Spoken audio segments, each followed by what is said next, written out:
I want to say Ezekiel. Okay? The dude with the inkhorn wearing the white robe. Go through there, mark the people, and then we'll send in the bad guys and they'll take care of it.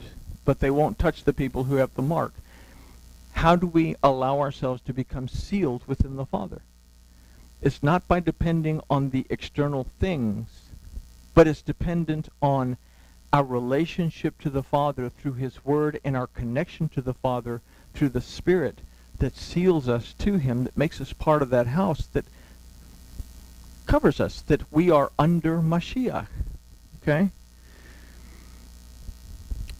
So, considering this, let's recap the questions that we must ask ourselves regularly so that we stay out of the boat and remain at the place where we eat the bread. It's not just to get near to that place. Let's actually go to the place where we eat the bread. 1. How far do we allow ourselves to be separated from the deliverance and the restoration of Yahuwah when we're faced with a crisis? 2. What is my condition once the crisis is over? 3. What is the state of our existence after the crisis? 4. What separates us from a consistent awareness of the presence of Yahuwah Elohim in our lives that keeps us from becoming the complete Adam? What is keeping us from being consistently connected and whole, complete, restored in our Elohim? Do we recognize and learn from our previous crisis and remember that Yahuwah is always present in our time of trouble? Or do we once again forget and look at the same boat to take us far out to sea again without Him? Am I aware that Yahuwah is present, or am I once again allowing myself to become alienated from Him? Are we aware that in these verses, the He is Yahuwah, who is always aware of us, even when we are not aware of Him? Does Yahusha become absent from us? Do we lose sight, so to speak, of that redemption, that deliverance, and that restoration of Yahuwah? Do we lose sight of that when we're being bombarded? Or do we lose sight of that when everything is peachy keen? Okay? What does it take for us to begin looking for Him again? Do we clearly perceive the presence of Yahuwah, our Elohim, in our lives when there is no crisis? Do we put as much effort into approaching Yahuwah with gratitude when things are going smoothly? Or do we simply get close, not really putting forth any effort? That's an interesting thing. When am I grateful to my Elohim? Am I only grateful to my Elohim when good things are happening or I'm getting pulled out of the fire? Or do I show this regular gratitude? Yahusha said, you worship what you don't know.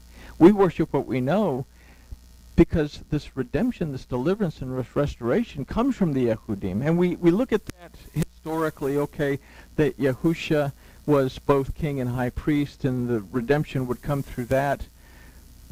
But when we look at it from the word analysis point of view, that all of this comes from our ability to be grateful to our Elohim and our ability to communicate with our Elohim.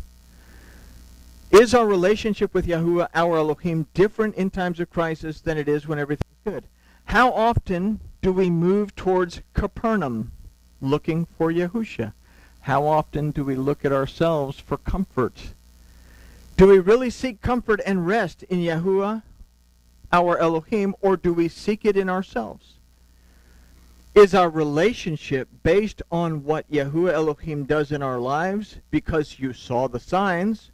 Or is it based on our desire to be nourished in our soul and lives by His Torah so that we are always aware of His presence in our existence because you ate of the loaves and were filled? So some of these questions might be a little redundant, but as human beings, we often need things repeated to us a number of different ways for us to be able to grasp it.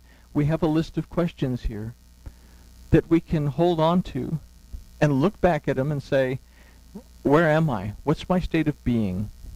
Everything's fine, but do I recognize that my Elohim is present? So It seems a lot like a lot to be aware of, but in doing so, we will be able to consider that perhaps the most important question we can ask ourselves is, am I sealed within the Father? And we'll simply end this by saying, are you? It goes back to that question, that first question that Elohim asked the Adam. Where are you? What is my state of being, and where is my relationship with my Elohim? So, considering all that, we can say that grooviness has been achieved, and we'll, oh good, I turned it on.